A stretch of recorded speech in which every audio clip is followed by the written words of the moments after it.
নৱম শ্ৰেণীৰ R1 ৰ 4 নম্বৰ প্ৰশ্নটো কৰিম সূচক বিধিৰ সহায়ত am divide an equal a m minus n m equal n লৈ প্ৰমাণ কৰা যে a not equal 1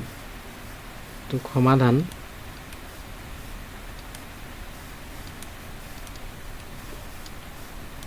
দিয়া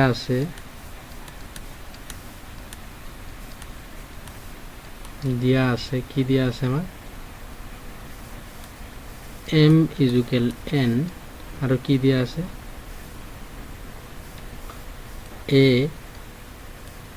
m divide a power n equal a m minus n এটো দিয়া আছে সো হৰণ হৈ থাকিলে আমি এটো ইয়াক এনেকুৱাকেও লিখিব পাৰো a m ওপৰত a n কি হ'ব তলত তাৰমানে a n এৰে m ক কি কৰা হৈছে হৰণ কৰা হৈছে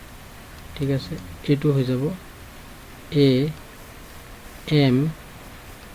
মাইনাছ m কিয় লিখিব পাৰো আমি যেহেতু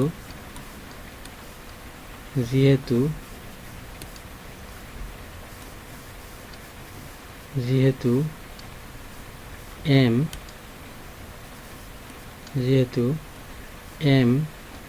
সমান n এটো আমাক দিয়া আছে সেই কাৰণে এটো লিখিব পাৰো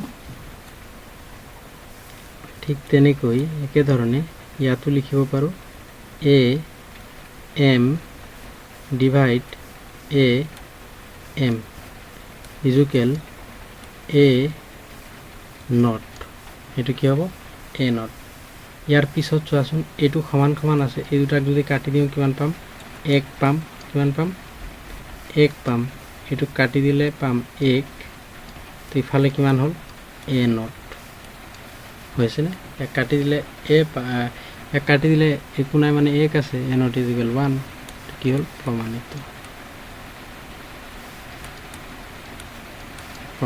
হল